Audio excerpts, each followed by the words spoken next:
Alors bonjour, on va enchaîner avec un deuxième cours concernant l'histologie de l'appareil génital masculin. Donc, comme objectif de ce cours, c'est d'écrire d'abord la structure histologique de testicules, reconnaître les particularités de différents segments du voie spermatique intra- et extra-testiculaire, définir la morphologie du vésicule séminal et le reste des glandes annexes et comprendre l'organisation structurale de la prostate.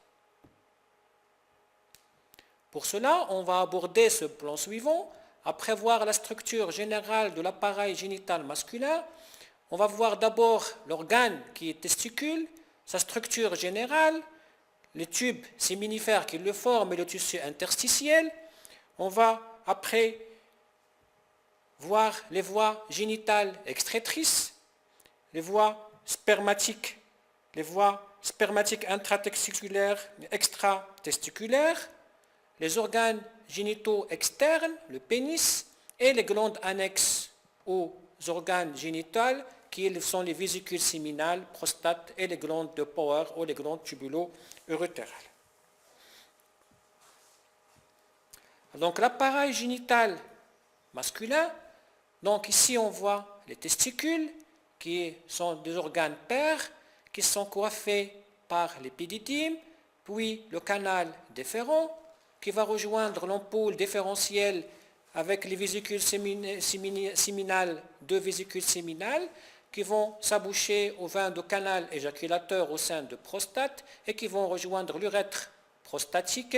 Ici, c'est l'organe, le pénis, l'organe génital externe. Ça, c'est une coupe anatomique sagittale qui montre les rapports de ces différents organes, localisation des testicules au niveau du bourse, le canal déférent qui migre vers, ici qui va rejoindre le canal éjaculateur, ici c'est la prostate, ici c'est l'organe génital externe. Donc, testicules. Alors, les testicules se sont situés dans la bourse, forme ovoïde, on voit ici, c'est une forme qui est ovoïde. Donc, pôle inférieur, il est situé au regard du scrotum, et le pôle supérieur par le prolongement, bien sûr, du cordon spermatique. Ils sont entourés de dents en dehors par la tunique vaginale, un tissu sous-cutané, après c'est la peau, qui renferme des follicules pileux et des glandes sébacées et sudoripares. Donc ici, on voit sur une coupe histologique au niveau schéma de testicule. Donc testicule, il est entouré par un tissu conjonctif qu'on appelle l'albuginé. Cet albuginé c'est la surface qui va s'hypertrophier à ce niveau pour former le corps de Higmore. Donc il est parcouru par des vaisseaux qui vont traverser, c'est l'artère spermatique qui achemine dans le cordon, et ce tissu conjonctif qui va envoyer des cloisons pour délimiter des lobules. Donc voilà, un lobule qui renferme 2 à 3 de tubes séminifères qui ont un trajet qui est sinueux et qui sont au bas du tube droit qui va rejoindre le corps de Higmore où il y aura le rététestis puis l'épididyme. Donc en regard de ces vidéos, on va dire qu'il va s'épaissir pour former le corps de Higmore, il va envoyer des cloisons qui vont délimiter des lobules. Donc on parlera des cloisons interlobulaires, donc on distinguera au niveau de testicules entre 200 et 300 lobules. Donc chaque lobule, il contient 2 à 3 de tubes séminifères d'une longueur qui va entre en moyenne 1 mètre avec un diamètre variable, et les tubes séminifères vont se diriger vers le corps de Higmore où il y aura le rététestis, donc qui vont le rejoindre, le rététestis par les tubes droits. Donc on a dit qu'ils ont un trajet assez particulier qui est sinueux. On aura 2 types de tubes séminifères qui ont un trajet qui est tortueux. Donc si on fait une coupe histologique, ça va donner cet aspect-là. Donc des tubes, à l'intérieur ils sont entourés par la gaine péritubulaire, et ces tubes séminifères, on aura les cellules qu'on va voir tout de suite.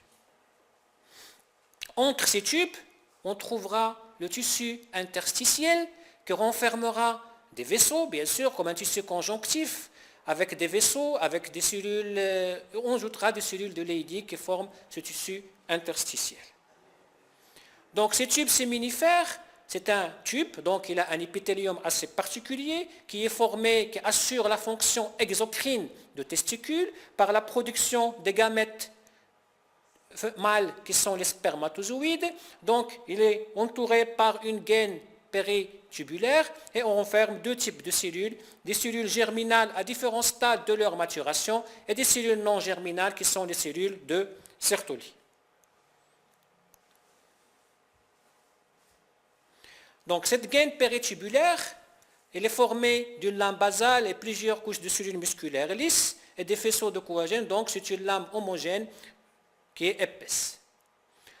Donc les cellules de Sertoli qu'on vient de voir, c'est une des cellules qui sont non germinales. Donc ce sont des cellules qui vont participer à la maturation, à la protection de ces cellules germinales.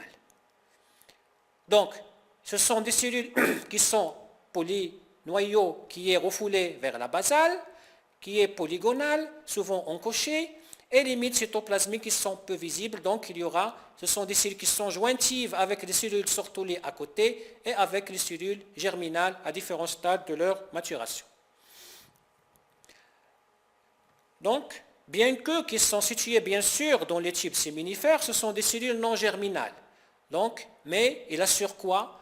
Le support, la protection, la nutrition des cellules germinales. Donc c'est parce que comme vous connaissez, l'épithélium n'est pas vascularisé, donc la nutrition des cellules germinales, il se fait par l'intermédiaire de ces cellules de Sertoli.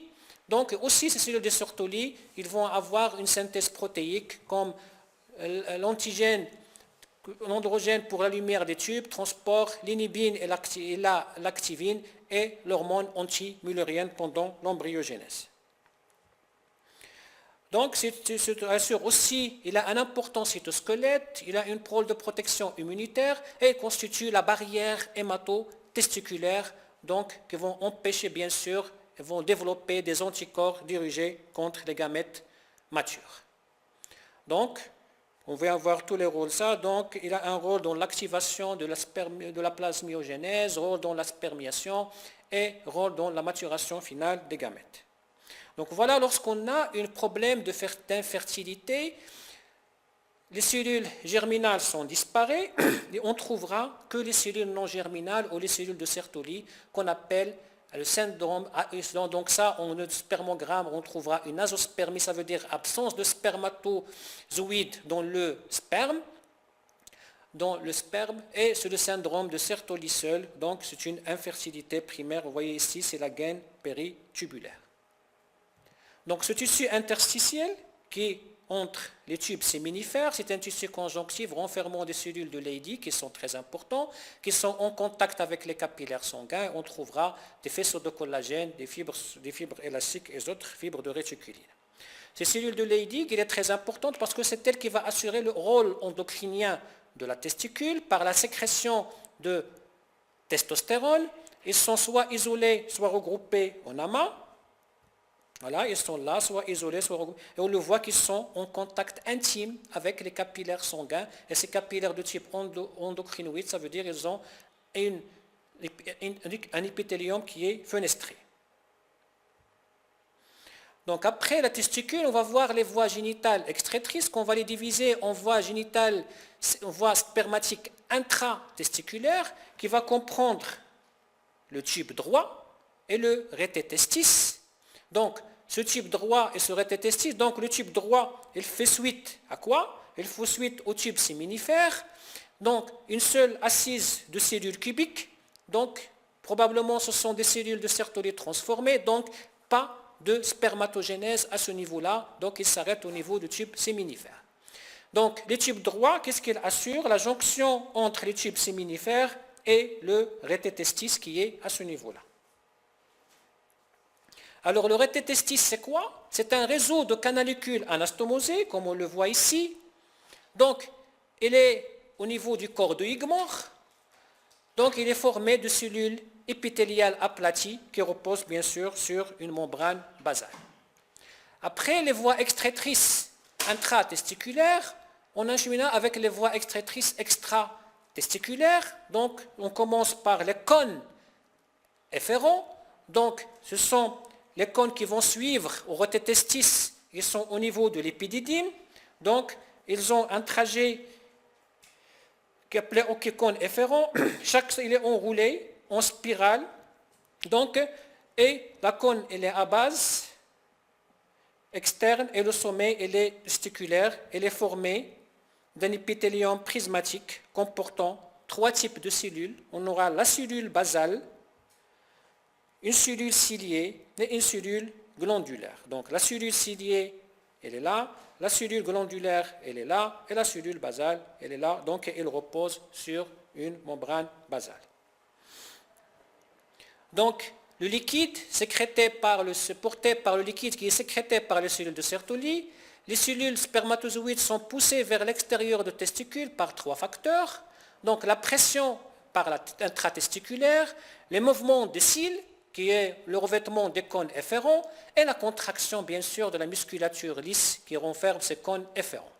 Donc on aura après le passage vers l'épididyme. Donc c'est quoi l'épididyme? On ferme un canal épididymaire, c'est un tube qui est très long, mais qui va avoir un trajet très tortueux. On distingue 3 parties, ou 3 segments, la tête, le corps et la queue. Donc si on fait une coupe histologique à ce niveau épididymaire, on voit qu'il y a un épithélium qui est pseudostratifié, qui est cilié, comportant 2 types de cellules, des cellules principales qu'on appelle les cellules astériociles, donc il y a un cils qui sont orientés, et des cellules basales, et bien sûr elles reposent sur un tissu conjonctif qui est richement vascularisé avec une couche musculaire bien sûr lisse qui va un petit peu aider la contraction pour la propulsion de la tête vers la queue. Voilà, sur une coupe au niveau microscopé électronique, on voit ici clairement les stéréociles, donc des cils qui sont orientés pour le mouvement de ce liquide. Donc, sur une coupe histologique, voilà, au niveau de la tête, on trouvera cet épithélium qui est plus haut, et plus on passe vers le côté de la queue, l'épithélium il devient cubique, donc la même chose, c'est un épithélium qui est pseudostratifié, donc il y a des cellules astériociles, donc au fur et à mesure, cet épithélium il va diminuer de la tête vers la queue. Donc, le rôle de l'épididyme, donc surtout c'est le transport de spermatozoïdes, donc c'est un canal qui est très long, et bien sûr c'est à ce niveau-là, les spermatozoïdes ils vont acquérir le pouvoir fécondant, donc c'est ce qu'on a vu déjà au cours de la spermatogénèse. Après le canal épididymaire, on trouvera le canal déférent. C'est un tube à trajet vertical qui est trop long de 45 cm et de 2 à 3 mm de diamètre et fait suite à l'épididyme. Donc, il a un épithélium qui est prismatique, pseudostratifié aussi, avec des stéréociles, donc avec des replis. Donc, la lumière elle est irrégulière et il est formé, bien sûr, des couches, 3 couches. On distinguera une muqueuse qui est formée de l'épithélium avec le chorion, une musculeuse qui est très épaisse, qui est formée de 3 couches, une longitudinale interne, circulaire moyenne et longitudinale externe, et un adventice qui est un tissu conjonctif lâche qui entoure le reste. Tout le reste. Alors le canal déférent va se terminer par une dilatation qui est l'ampoule différentielle qui est à ce niveau-là, qui est formée aussi d'un épithélium prismatique simple, donc c'est le niveau où on stocke les spermatozoïdes. Aussi, il y a un débouchement à ce niveau-là de la vésicule séminale qui va rejoindre aussi le canal éjaculateur qui rejoint l'urètre prostatique. Donc, on peut voir des explications, parfois qu'on appelle la vasectomie. Donc, c'est la coupure au niveau du canal déférent. Donc, c'est une méthode radicale de stérilisation masculine.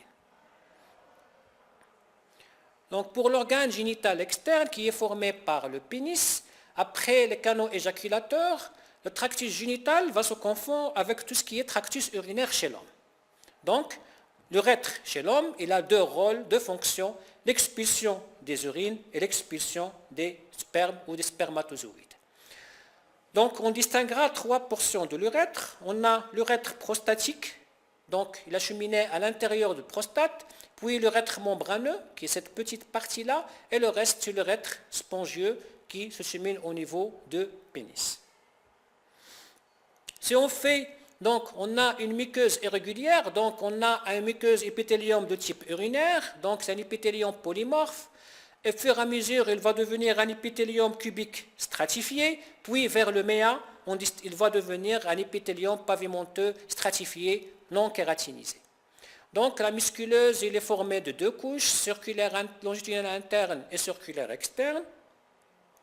Donc au niveau de pénis, il est formé du corps spongieux, qui est médian, qui est à ce niveau-là. À l'intérieur, il va acheminer l'urètre et le corps caverneux, qu'il y a deux sémicylindres à ce niveau-là, qui comportent l'artère profonde du pénis. Et donc, ils sont entourés par ce verre-là, qui est l'albuginé, qui est un tissu conjonctif qui est très dense. Là, c'est la peau, et ça, c'est les différents vaisseaux. Donc, on terminera par les glandes annexes aux organes génitaux masculins, qui sont d'abord les vésicules séminales, qui sont deux. Donc, c'est un sac à parois bosselées qui renferme des replis de la muqueuse, un épithélium qui est identique à celui de l'ampoule différentielle. Donc, le rôle important de ces vésicules séminales, donc, ils vont produire le liquide séminal. La majorité de liquide séminal provient de ces cellules qui bordent l'épithélium des vésicules séminales. Donc, on aura un épithélium glandulaire qui va élaborer la majeure partie du liquide séminal, et on trouvera trois couches. On aura ces prolongements-là, ce sont des replis, l'épithélium avec le chorion, la musculeuse avec deux couches, circulaire interne, longitudinale externe et l'adventice. Voilà, l'épithélium, il est cylindrique simple, la lumière, donc ce sont des cellules glandulaires, il n'y a donc pas de cellules ciliées qui vont produire la majorité de la grande partie du liquide séminal ou de plasma séminal, qui renferme de l'eau, des électrolytes, des sucres et des protéines, des prostaglandines. La glande prostate, qui est aussi une glande annexe aux organes génitaux masculins, c'est une glande exocrine qui est unique, qui pèse en moyenne vingtaine de grammes, entre 20 et 30 grammes, donc elle comporte deux parties, crâniale et caudale, et formée de trois lobes chacune. Donc elle est là, la prostate, donc de ce côté-là, elle est au-dessous de la vessie et entoure bien sûr le segment de l'urètre prostatique que l'entoure. Donc, prostate, c'est un tissu qui est glandulaire et aussi conjonctif, qui est entouré par une capsule conjonctivo-élastique, riche en cellules musculaires lisses. Cette conjonctive, cette paroi, il va envoyer des voies des travées et forme stroma conjonctivo-musculaire, dispose entre les glandes. Donc, il y aura un rôle aussi bordé par un épithélium cubique ou cylindrique simple. Donc, elle élabore une partie du liquide séminal, donc il est aussi important, nécessaire à la fonction de la reproduction. Donc les cellules épithéliales, elles sont des cellules sécrétrices, donc elles sécrètent, et la lumière des glandes, on peut avoir une accumulation des sécrétions qu'on appelle les concrétions prostatiques ou des sympections de Robin. Et on terminera par les glandes bulbo-urétrales ou les glandes de Power. Ce sont des glandes tubulo-alvéolaires de petite taille, donc ce sont des sécrétions mucoïdes, donc c'est très important aussi, sont au niveau de l'urètre membraneux. C'est des glandes-là qui vont lubrifier l'urètre avant l'éjaculation, donc pour protéger bien sûr les spermatozoïdes contre les urines qui sont acides. Et je vous remercie.